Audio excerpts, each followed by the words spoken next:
Hi guys, and welcome back to the channel. Today we've got Tissot's new chronograph. This one here is called the PR516 and I think it's quite a handsome looking thing.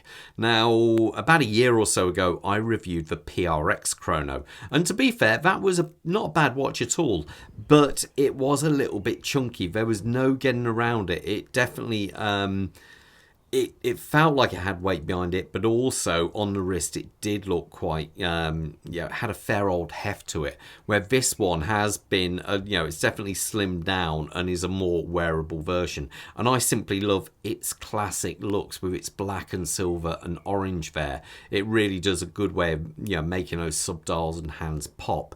And then you have this kind of quite cool looking bezel going on around here. Again, just nice little touches on the watch. But before I get too far into a review, I've got to say a big thank you to First Class Watches of Kenilworth. Honestly, guys, really friendly, really nice to deal with. If you don't believe me, check out their Trustpilot. They've got a 4.9 out of 5 on there. They really are nice guys to deal with. I'll leave a link in the description below, and I'll leave a link at the bottom of the page. Now, all I ask, if you do contact them, please mention the channel, as it really would help me.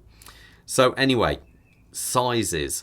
Now, I'm reading 40.5 millimeters across from here to here. Now, I know on a website they do say 41, but quite often websites, where they measure it, they never actually work out in real world situations. Like, for example, they say this is 13.7.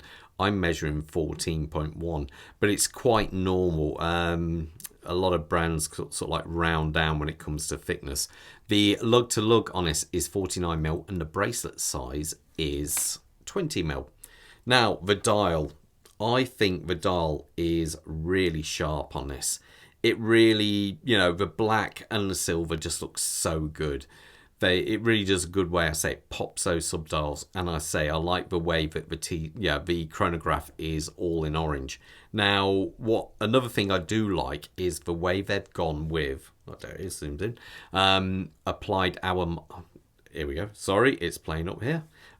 Is the hour markers. I think they've done a really good job of sort of like having the applied hour markers, elevates the dial somewhat, gives it a bit more kind of an expensive look to it. I love the fact it's got these really glossy, shiny hour and minute hands on there. It looks really good. Even down to the counterbalance for the seconds hand is actually a T also.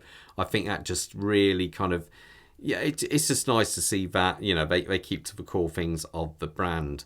Now, the chrono itself, let's start that. Very solid, nice click to it.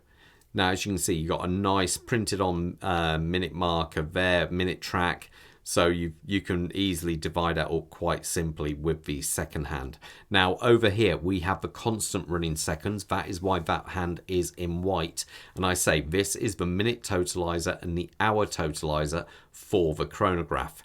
Overall, I just think it's a nice clean dial. I like the fact you just got the Tissot and the year it was, first came round, and at the bottom Swiss made. It really does do a nice clean job. Also, I should have mentioned the lume on this watch. There is a good amount of lume, not only on the hands and hour markers, but also on the bezel. They have done quite a bit, they've been quite liberal with the lume on here, which is quite good of them. Let's see that hand jump over. Unfortunately, a minute hand's in the way, so you won't really get to see it there. But overall, I think the dial's just classic, clean and nice. Now, as you come past that, you have this gorgeous box crystal on there, and it just looks really good. It's got AR coating on there, and does a pretty good job of keeping reflections down to a minimal. Now, when it comes to the actual bezel, they've gone a little bit different on this. They have used a crystal overlay. So what that does is give this a bit of depth. Now, I don't think it's sapphire crystal. I think it's mineral crystal on here. But on a bezel, that shouldn't really be a problem. And what's also nice, it's a pulse tachymeter and pulse there. Pulse, I think, is really good because it's something you can actually use that. I find that actually quite cool. Now, when it comes to the body of watch, I know some people are going to say that looks really thick at 14.1. But honestly, this here is 13 millimeters. See the difference? Now, these are the, almost the same, but it's due to the design, which is where you can hide a lot of things. If you create different surfaces like you have there, you can hide the thickness. Where if you have a rather just stark side there, the watch looks thicker than it actually is, so bear that in mind. Nice finishing, nice sanitized finish on it, and these lovely, great big chamfers you've got on the corners there. It's just nice. It's clean and tidy. That's it. You've got your pushers here, a signed T crown there. Now, one thing I do have to mention, this isn't a screw down crown because this is a hand wind movement. So just a lovely turn on that. It's really good. Even though it's not screwed down, you still have 100 meters of water resistance on this watch. Now, if we turn it round to the back, we have this really cool movement. Now, I put this on the time graph, and I think it was coming out, it was either 1 or 0 even. So it's just a quality movement. Really, really nice. It's called the, I've got to try and remember the name of it now, the A05291. Now, that is an old variant of the 7750. I believe it's the 7753, which was the manual wind. Some people say it's an old movement, and yeah, technically it is, but it just works well. If you see the reset there, cam operated, simply dependable. 24 joule, but they've got a whopping 68 hours of power out of this, which is truly impressive. And one really nice touch with this, a few months ago, I reviewed one of the Seiko Chronos, one of their newer Chronos, and to be fair, the timekeeping was okay as I remember, but as soon as I hit the chronograph, it lost it. So while it was on the time graph, as soon as you hit the chronograph, the amplitude dropped down, everything. This, it made no difference. It was still running something like 0 seconds with the chronograph still running, and the amplitude hardly varied at all. That is impressive. So this is a really good movement. No problems with that. Now, when it comes to the bracelet is okay. It's not, it's not bad.